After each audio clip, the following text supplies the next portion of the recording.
Hey champions, so it is me, Kitty. I am back with another video. You guys said you really enjoyed it. I really enjoyed it. It was lots of fun, a nice kind of like different pace. So we're gonna give it another shot. It's still gonna be unedited, so prepare to see like the real me when I don't get to edit out my mistakes or anything like that. So today we're going to talk about another trope because you guys really seem to enjoy that. But this time it's not a romance trope. No. We're going to talk about one of my all-time favorite tropes. It's in like 90% of my books, and that is found family.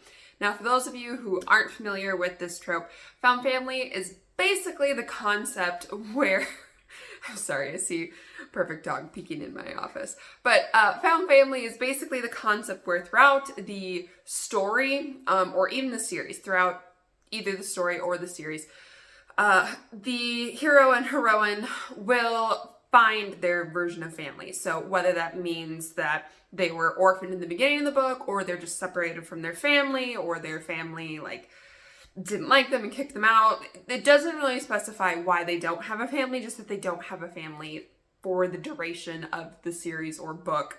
And found family kind of implies that it's friends, like basically the people you meet along the journey become your family.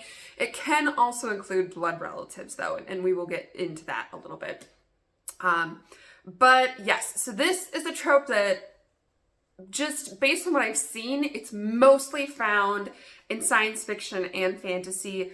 You don't see a lot of like contemporary romances with this particular trope, same with like suspense, mystery kind of thing. Like you do see it occasionally, but it really seems to be very much of a fantasy sci-fi kind of centric trope. So I really love and enjoy it because like when I was in high school, college kind of thing, there was a trope out there where it was basically like the heroine and the hero were everything to each other. Like they didn't need anybody else. They didn't need parents. They didn't need friends. They just needed each other, and they were friends. Like they were all they needed. And honestly, like that's really toxic. In reality, there's not one person that's going to be able to meet all of your needs, like mentally and emotionally. That's just an unfair expectation to put on people, which, you know, we're book readers. We do understand fact from fiction, but it's just something I feel really strongly about, that I want to show that these people doing incredible things have a support network. And even not just that, like not just show that they have like support through their friends, but I think people underestimate how much friendships do for each other. Like it's really easy to look at somebody and be like, oh, they're so heroic, they're so awesome. But you kind of tend to forget that behind the scenes, there's like 50 people there supporting that person and helping them and giving them advice and all that. And you can see that with me, like with KM Shay. Obviously, I'm Kitty, I'm the one like writing everything, but you all know that I have like rockstar assistant Meg who helps me with emails and all that kind of stuff. And we've got Vin who runs Discord and is helping me with author outreach. And we've got Cindy who's heading the ShayCon planning committee. So that's just kind of what I mean by this trope is very important to me, because I like to show how one person can't really do it alone. This is kind of like a newer thing too, though. Like previously the hero's journey, which is actually kind of like a journey into isolation, that was much bigger. And now found family is a much larger trope and much more widespread kind of thing. This is my take on it though. Like it's not 100% correct. This is just what I've noticed from reading. So this isn't, I haven't done a lot of like reading about the trope itself. This is just from what I've seen in books. But so as I mentioned, I particularly love this trope. It's in like 90%, if not like all of my books in some form or another. There are two books though that what I consider like the most classic cases of it. I say two books, it's really two series. The first will be Pack of Dawn and Destiny. That's the newest Magifer trilogy that just released earlier this year.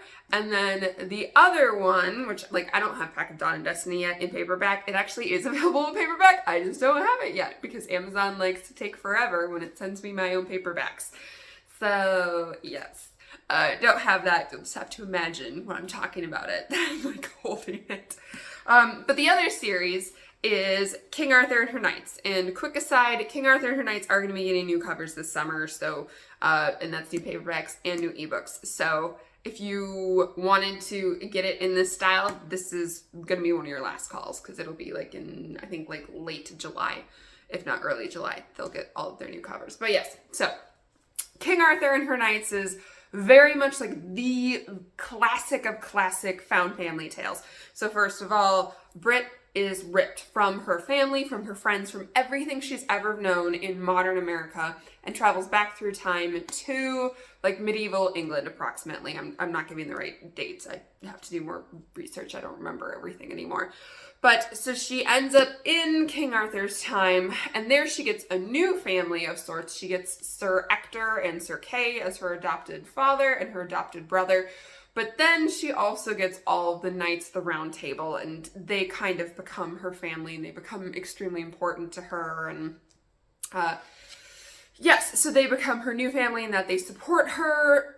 They're the reason why her rule is so good. Like, it's very clear in the story that Britain basically is united because of the people who believe in Brit. Like, she does her best to do right by the people, but it's because she gets people who were formerly enemies to join her. She gets young knights, and she kind of like raises them up to be even better and more honorable, and trains them and all that kind of stuff. So that is the very classic tale of found family. Oh, and I'll add in, she even has a couple female friends, because that's always very important to me, is I want my heroines to have other women friends, just because. So she has Morgan and the Lady of the Lake, and they found possibly like one of my favorite things in all my books, which is the Lancelot Hate Club, because I also hate Lancelot. I'm sure it comes as a complete shocker to you guys after reading this series. But yes, so Brit in King Arthur and Her Knights is a very classic example of this. Now, and even classic in the way that it plays out, that you see her slowly kind of like building her relationships and stuff like that. Pack of Dawn and Destiny, paperback missing, is a little more changed up. So she is also an orphan, I guess you could say, for all purposes, which, granted, Brit's family still exists, they're just not in the right timeline. But poor Pip, her family is completely gone.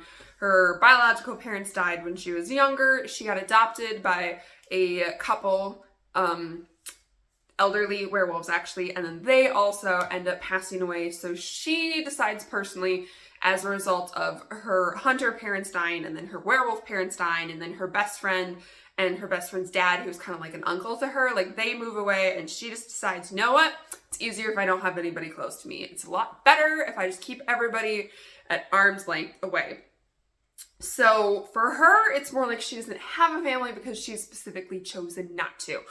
And the trilogy is basically Pip coming to understand that she does actually have a family, that the werewolves, the pack that she lives with, they are her family. They love her, they care for her, even if it kind of seems like they're more grumpy about it and they don't really like her. And very specifically, Eric and Wyatt are excellent examples of her family being this pack.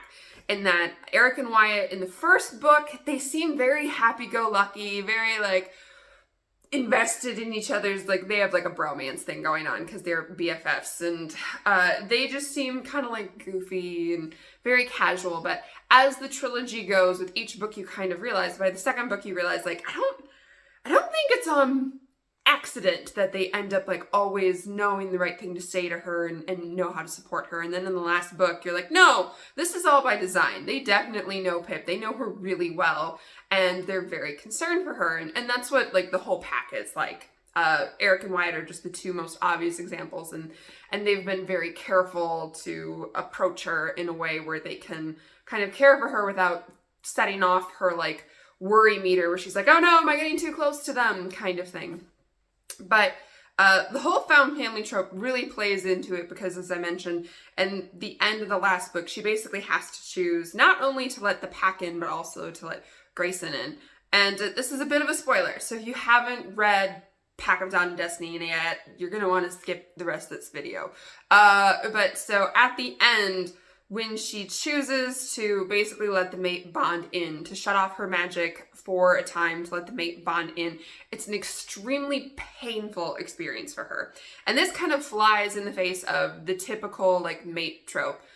because most mate trope books that I've read, it's like when they look at them and like the bond like connects, they get like this overwhelmingly love, and Pip is like terrified out of her mind. It hurts. She's really not happy during the duration of it. And the reason for that is because like that's the moment that kind of defines that she's willing to open herself up again. She's willing to let her found family in, which in real life, that is a super painful time. Like it's scary. It might not be physically painful, but it can be terrifying to let someone in. So I wanted a physical kind of representation of that terror that Pip would feel, and to really like use it to push home how she is purposely choosing this, even though it could end in more pain for her. And so that was kind of how I did a more interesting, maybe not more interesting, a different spin on the found family trope, because instead of doing like the, oh, another one for my collection of like found family, no, she had her family the whole time. Like she gets a couple more people, very specifically some hunters, but in general, like her found family was there from the beginning. And I did have a lot of fun kind of like using that, pulling that out of the story, teasing that out of the story. So those are my two best examples in my personal library, the books that I've written. Of course, like Snow Queen is another super classic example of that, because she starts with no one. And that's actually another good example because part of her found family is actually like her literal biological blood family, in that she ends up with her brother being one of her support structures and things like that. Side comment, I really love to subvert typical step-parent tropes. So like in Snow White, there's found family in that one, and one of them is her stepmom. So yeah, I really have fun with this trope. It's almost like because it's so big, it can be so many things, and it can be expressed in so many ways. And it's a trope with a big heart, and it is one that I feel like it's just one of those ones where like, it's like a cozy blanket or like a cup of tea or coffee or something. It just makes you feel better about the world when you kind of see how people can come together and be kind to one another. And that's really like, I write lighthearted books like King Arthur and Her Knights because I want us to laugh. I want us to like remember that we as humans can be really kind, and together we can do great things. So that is the trope of the day. If you guys have any other tropes you want to discuss, if you have anything you want me to discuss, go ahead and leave them in the comments down below. I will be watching them for video ideas. This was kind of inspired by some of the stuff that you guys had said in the previous video. So until then, have a great month. I can't really think of anything else to say. This is where the unedited part comes in because I didn't even think about how I was going to close it. We're just going to end with an awkward bye.